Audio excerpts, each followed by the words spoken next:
Olá, muito bom dia, sejam bem-vindos ao nosso 34º dia de reflexão. E a reflexão do dia de hoje fala como a gente pensar como servo, né? Parece uma atividade simples, né? Agora a gente já entendeu mais ou menos, né, o que é a gente servir de coração, utilizando todas as habilidades que a gente adquiriu ao longo do tempo, inclusive os dons, né, do Espírito Santo, enfim, do jeitinho que a gente veio a esse mundo, né, com um ministério especial, uma missão única, mas eu acho que essa é a parte mais desafiadora, como ter uma mente de servo, né? E hoje mesmo eu estava conversando com os meus pais e a gente estava falando sobre como as pessoas pensam diferente e como no momento de uma conversa, né? Às vezes na ânsia de cada um fazer valer a sua opinião, a gente esquece de ouvir e com certeza essa não é uma atitude de servidão, né? Naturalmente existem muitos atritos aí, até de comunicação mesmo, né? E quantos livros a gente vê por aí de técnicas de comunicação, como liderar pessoas, enfim, esse é um assunto que dá o que falar e o nosso maior líder, né? Ele deu exemplo sempre de servidão.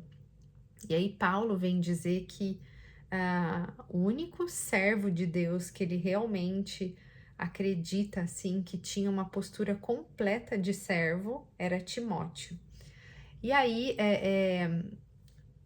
eu fico pensando, né, que mentalmente falando, o tudo o que a Bíblia nos apresenta é contraintuitivo. Você vai procurar dicas nos maiores best-sellers aí de comunicação, de liderança, e às vezes a dica que eles dão é totalmente contrária ao que a Bíblia diz, né? A forma, assim, como você ter uma mentalidade de servo. E aí, acho que o primeiro de tudo que eu marquei aqui fala assim, né, que a nossa atenção para nós mesmos nos impede de ter um raciocínio como de servo, né? E aí eu fiquei pensando, não é nem você estar em contato com a necessidade dos outros, porque normalmente para você servir a alguém, você precisa entender a necessidade dele, mas eu acho que a gente está até um passo atrás, né? E eu me coloco nesse lugar, porque baseado nas nossas necessidades, às vezes a gente está só reagindo às situações e às vezes nem muito bem a gente entende nossas próprias necessidades. Eu acho que a gente é tão pobre, né, de entender aquilo que a gente realmente precisa, as prioridades que a gente estabelece, às vezes matar o desejo de alguma porcaria, algum doce ou algum desejo de comprar alguma coisa é algo que rege o nosso comportamento naquele dia. A gente cai nessas pequenas tentações, quem dirá, né? E não é assim, eu vou lá, vou comer porque é isso que eu preciso. A nossa noção de desejo, ela é muito limítrofe, né? O que você realmente precisa hoje? A gente precisa de tão pouco. Acho que a gente até já falou, né, sobre isso em outras circunstâncias. Mas de fato a gente não tá consciente nem das nossas próprias necessidades, quem dirá a necessidade dos outros. Então, esse é o primeiro princípio para que a gente passe a ser servo, né? A não reagir diante das nossas necessidades, da nossa forma de pensar e estar conectado com aquilo, né, que tá acontecendo naquele momento. Quais são as pessoas que estão ao nosso redor? Quais são as necessidades? Às vezes a necessidade até de aprovação, né? Eu imagino no meio de uma conversa, todo mundo querendo fazer valer a sua ideia e pouco a gente se coloca na posição de ouvir a posição do outro, na ânsia de querer colocar a minha ideia e a minha intenção primeiro, a minha necessidade primeiro. Então, com certeza a gente tem muito, né, a aprender sobre como ser servo, né? Como estar a serviço de Deus, porque também tem isso, né? Eu até anotei aqui, ó, deixar que Deus nos use para o propósito dele. Também é contraintuitivo, né? Muitas vezes a gente coloca ali uma meta, um objetivo e qualquer coisa que aconteça nesse percurso que nos impeça, né, de ir atrás daquilo, às vezes a gente nem tá ali conectado com Deus e entendendo qual é o propósito dele para nós, a gente só sai fazendo e de novo reagindo às circunstâncias e não agindo conscientemente em prol de algo que é para um bem maior, né? Então, sempre para a gente se dar conta, né, e começar a exercer uma nova crença, a gente precisa se desapegar das antigas. E aí eu me perguntei, será que a gente está disposto mesmo a ser servo? E lembrei de uma passagem da Bíblia em que Marta, ela perde, né, a sua condição de serva quando ela vai lá para Jesus e reclama que Maria não está ajudando ela no serviço. Então, às vezes, na ânsia de servir, de fazer o melhor, de fazer mais, né, ela perde essa posição de serva porque ela está fiscalizando o serviço do outro e não está ali inteiramente dedicada no seu serviço, né? Porque quem está disposto a servir não fica controlando o serviço do próximo. Ele tá tão engajado ali no seu próprio serviço que reclamar, né, ou reivindicar os seus direitos não é uma postura de servo. E ali é dito, né, que é só Jesus, só Deus que vai ser capaz de fiscalizar essas nossas atividades e de entender mesmo se não é só você fazer algo na direção do que Deus quer de nós, mas é a gente fazer de todo o coração. Então, não adianta você fazer contrariado a algo que Deus quer, porque ele vai ter essa noção da sua contrariedade. E aí, de novo, pensando nisso, né? Hoje eu só anotei pontos assim que realmente combatem as crenças que eu tenho. A gente tem um dizer, né, que a gente sempre tem que olhar para as coisas com olhar de dono, né, com olhar de proprietário. E esse capítulo diz assim, na Bíblia, não diz que a gente tem que olhar com olhar de dono. Tudo é de Deus, tudo é para Deus. Então, Ele é o dono. Nós somos servos e, portanto, administradores, gestores daquilo que é dele. E um gestor, muitas vezes, ele tem mais condição de lidar bem, né, com aquilo que está nas mãos dele do que o próprio dono, né? Mas isso é uma coisa que contraria aquilo que eu sempre pensei, né? Às vezes você não pode só ir lá e fazer porque alguém mandou você fazer e sem raciocinado. Por que você está fazendo isso? Qual vai ser o resultado daquilo que você está fazendo, né? Mas com certeza um administrador, né? Ele tem essa noção de atividade, né?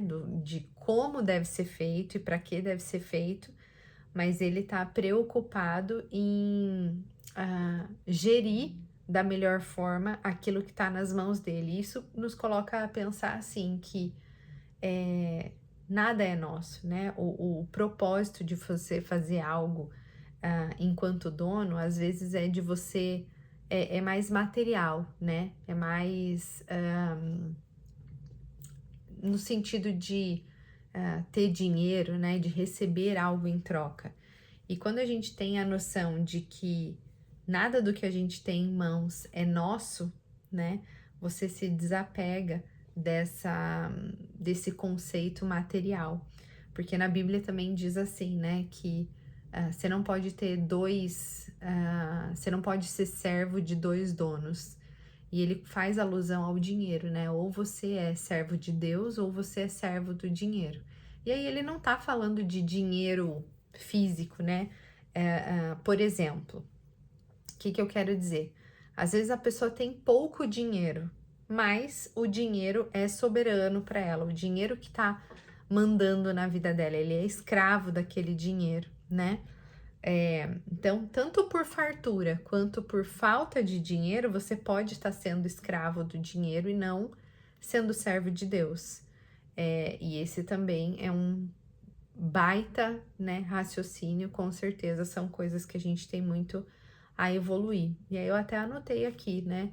Quantos ricos fazem muito pouco com muito? Quantos pobres fazem muito, mesmo com pouco dinheiro? E quantas igrejas até que elas se afortunam com o dinheiro dos fiéis e não promovem o reino de Deus? Então, estar a serviço, ele é totalmente contrário a você gerar riqueza. Não quer dizer que você não pode gerar riqueza, ter muita prosperidade e em cima disso fazer muito, né? Contribuir muito para o reino de Deus. Então não quer dizer que dinheiro é uma maldição ou dinheiro não é bom, mas que faz toda a diferença quando você tem esse olhar de gestor, de servo e quando você está servindo a Deus, né? Isso nos dá uma noção de dinheiro também diferente. Quando o dinheiro é quem reina, você está preocupado em fazer algo para ter como retorno somente o dinheiro.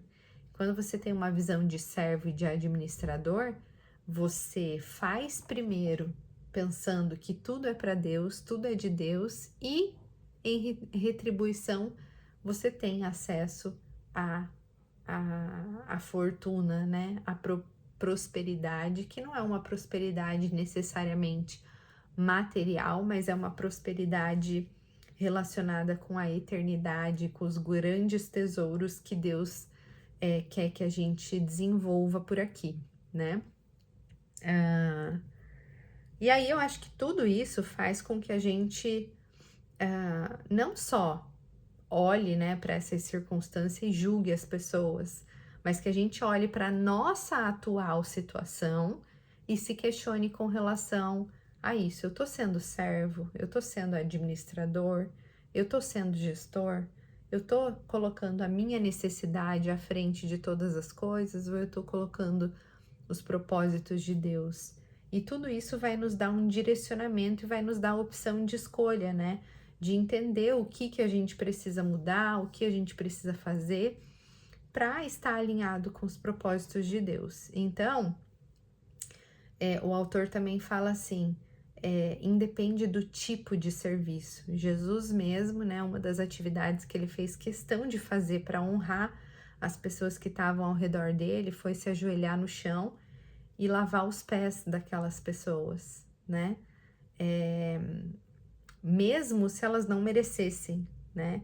Ele estava ali para fazer aquilo e ele só fez isso porque ele tinha muita certeza de quem ele era e no que ele estava firmado.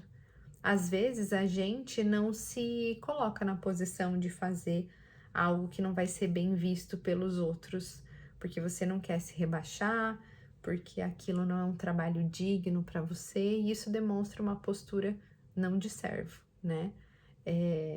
Alguns até se submetem, mas se submetem com vergonha, com inferioridade, né? Pensando assim, nossa, olha só que ruim que eu sou e tô fazendo isso. Não. Muito certos da nossa identidade, da nossa postura de servos, independente do trabalho que a gente faça, a gente entende o valor do nosso serviço. Então, o livro diz assim, né? Fundamente o seu valor e a sua identidade em Cristo, porque tudo isso vai ter um significado completamente diferente do que o que você tem hoje, né? E eu acho assim, todo mundo gosta, né, de ser bem servido, mas quantos estão dispostos a bem servir? Será que a gente está preparado? Será que a gente tem a intenção do fundo do coração de ser servos?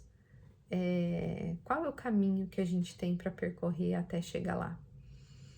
Eu acho que essa é uma baita reflexão para o dia de hoje e estou muito feliz da gente estar chegando já nessa reta final. e da gente poder estar promovendo, né, através dessas reflexões individuais, a nossa mudança e, consequentemente, isso afeta a criação, né, a construção do reino de Deus aqui entre nós. Fiquem todos com Deus, recebam meu forte abraço e até amanhã. Com muito carinho, Simone.